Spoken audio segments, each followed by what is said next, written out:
Welcome to episode 59 of the Becoming Mind Strong podcast. And it is not a coincidence that this episode is being recorded after the last one where we talked about energy and law of attraction and what that actually means. Because today we're talking about a vital second step when it comes to that topic. And it's a step that many people, women especially, struggle with. And this is the topic of boundaries. Check it out. So obviously this is a health and fitness podcast. So we're going to do our best to talk about boundaries from the standpoint of health and fitness. And this is obviously a much larger topic when we talk about life in general. So if you listen to the last episode of this season of the podcast, we talked a lot about how, the law of attraction, the power of positive thinking, these become such buzzwords, and they get thrown around and they get a bad rep of like hippies and woo-woo and rainbows and unicorns. And at their core, they are physics, right? It is about vibrations. We talked about that radio station and tuning into the frequency with which you want to live. When we can fully embrace everything we talked about in that episode in terms of your vibe meaning vibration, your energy, your frequency that you're putting out in the world, attracting that back, we can begin to understand why boundaries become so important. Right? If you are consciously, because as we talked about in the last episode, you're manifesting whether you want to or not. If you took the time to look around your life and see what's going well, what's not, where you're flourishing, where you feel stuck, all of that has already been manifested. Whether you think you quote unquote believe in it or not, it's already actively happening. What we're doing is we're becoming more conscious. We're becoming more deliberate with it. So when you start to do this work, when you start to become more conscious, more deliberate with where your energy is flowing, what you're attracting back, boundaries become of the utmost importance, right? And if you've started to dip your toe in this water, you're probably feeling it already, that if you are putting in the work to raise your vibration, to show up living from the inside out, when you start to get around people who haven't done this work, it's not a judgment thing, just a lot of people, the majority of people haven't, you can start to feel it. And I remember for myself personally, this became a very what is happening right now moment, because I've always grown up to be such a logical person, right? If you've read my book, if you've hung out with me before, I was raised in a family where emotions, feelings were weaknesses. It was all about logic, putting your head down and getting shit done. So as I started to do this work and I started to consciously live from the inside out and pay attention to the vibration I'm putting out in the world, what I started to notice was that I could feel when that shifted. And as someone who had to do a lot of work to even feel feelings deeply, this was like, holy cow, what is going on right now? Like I could feel when my energy dipped. I could feel when I was around someone who was dragging, as I mentioned last episode, one of my best friends calls it an energy vampire. When I was around an energy vampire who was draining that energy. And what starts to happen, especially as women, man, we have a lot of us struggle with boundaries. We think setting boundaries makes us mean. Setting boundaries makes us a bitch. Setting boundaries makes us standoffish. And in reality, boundaries are the most important thing you can be doing, not only for yourself, but for people around you. And that is not just some huge statement I'm throwing out there haphazardly.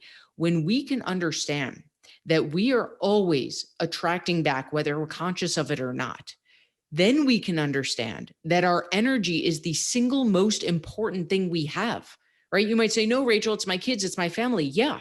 And if you want to give your kids and your family the life that you dream of giving them, you are attracting back what you're putting out, right? If they are the most important thing, then your energy has to come first so you can attract that life back to them. But the kicker is we can't live in that emotional state. We can't put out those vibrations if we're letting other people drain them. Now, I'm talking right now, very big picture, right? I'm talking about going through life. If you have a relative, even if they're a close relative, that every time you pick up the phone to call them because you feel like you quote unquote should, if you leave that call feeling like an energy vampire just sucked it out of you, guess what? You're not doing anyone any favors by letting that bring your vibration down.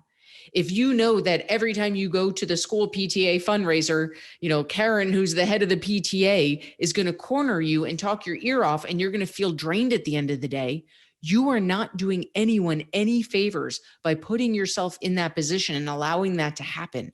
Because the you that's getting back in your car with your kid at the end of the day is not the you that your kid deserves. It is not the energy that you want to be attracting back. This becomes true when we hone in a bit more on our health and fitness journey, right? It can be hard for so many of us when we're living in this world of learning a new language. When people join Ignite, our 12-week program, we're learning the skill of macro tracking. We're learning to retrain our minds. We're learning to red flag our thoughts and talk to ourselves like a kindergartner. And when we're in our space, when we're in our little Ignite family bubble, it's wonderful. This is one of the reasons that group coaching becomes so powerful, because we have a community, because we have a family of like-minded people. But what happens for a lot of our members, especially in the beginning when they're new to this, is when they close down their computer, when they leave that community and they go out to the quote unquote real world, meaning their everyday life, they start to lose that spark. Who am I kidding thinking this is going to last, right? This isn't how my family is. This isn't how we talk. This isn't how we think. And the answer is exactly. That's why we're doing the work, because it's so polar opposite than how we were raised to think. And we can now realize that's not serving us anymore. This is not comfortable work. This is dirty, hard, hands in the dirt work. And it's going to be work where you are fighting against decades upon decades of neural connections.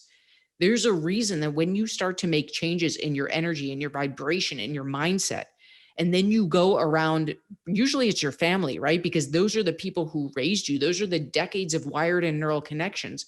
That pull is going to win in the beginning. You are going to physically feel yourself being pulled back to the old way. And we must, and I am purposely saying must, consciously take a breath and identify, you know what? I feel the pull. I understand why the pull's happening. These are the people that raised me. This is my homeostasis. This is my comfort zone. And I know that that's not serving me anymore. So I am going to recognize it. I'm going to thank it for getting me to where I am. And I'm going to consciously keep doing this new uncomfortable thing. Right. And again, this is true of life. This is true in your health and fitness journey. When you start eating a certain way, when you start doing the mindset work, when you get around people who are living in the old mindset, that's not a knock to them. That's not a judgment on them.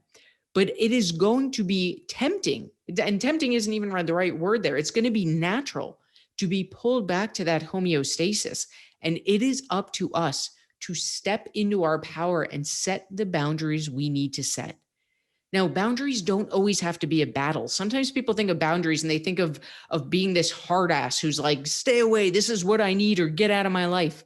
That's not what boundaries have to mean. Boundaries, when done in an effective way, can be a very heart-centered conversation. You could be sitting down with your partner and being like, listen, I love that one of the ways you show me love is by cooking to me. It means so much to me. It has been such a godsend since I started this new job and I'm working so much. And right now I am really committed to learning this skill of macro tracking. And it's tough. I don't have the willpower. I haven't locked in these habits yet to be able to say no when you put this delicious food filled with heavy cream and things that are outside of my macros right now. It's hard for me to say no to them because I want to show you appreciation. I want to show you love by eating your food, and it's not serving my goals. So can we sit down together and come up with a plan that's going to help me stick to my macros, but still make you feel appreciated, because I do appreciate how you show love. You just set very firm boundaries in a heart-centered way, right? Then nothing about that was bitchy. You expressed your needs, you expressed why, you expressed appreciation, and you come up with a plan together. Now, this gets harder when we're talking about deep-rooted relationships, right? If your sibling or your mom or your dad is that energy vampire for you, this can get tough. Sometimes you have the open, honest conversation with them. Listen, I love you. I want to spend more time with you. But when the hour we spend together is spent gossiping or talking about, the world that has wronged you or whatever it is, that doesn't feel good for me. I want to be talking about, what are you doing in life that lights you up? Let me tell you about what's lighting me up. Let's meet in a heart-centered place. The tough part can be not everyone's there. Not everyone has done the work or knows there's work to do. So it becomes up to you. It is not up to them. It is up to you to maybe take a next step with boundaries, right? If you have that open heart center conversation and it doesn't work, now what do those boundaries look like? It doesn't always, again, it's not this aggressive thing. It doesn't always have to revert to cutting someone out, but maybe you spend less time there, right? Maybe when you know you're getting on that once a week phone call, you find something to protect your energy. Maybe you go in the hot tub while you talk to them. Maybe you plan to call them while you're hiking in nature because that calms you down. Maybe you don't call as frequently. These are all important, and important is the understatement of the year. These are musts when it comes to protecting your energy. But I think, again, especially as women, number one, we hear the word boundaries and we think bitchy. Boundaries are not bitchy. There is a heart-centered way to approach them. Secondly, and most importantly, boundaries are the single most important thing you can be doing, not only for you, but for your family. And this goes hand in hand with last episode. When we understand that we are always attracting back, whether we are conscious of it or not, we can understand that our energy is the thing that provides that life we want for our family, for our partner, for our kids, for our grandkids. So setting these boundaries is a necessary act to protect that energy, to attract back, to manifest back the life we want, not only for ourselves, but also for the people that we love.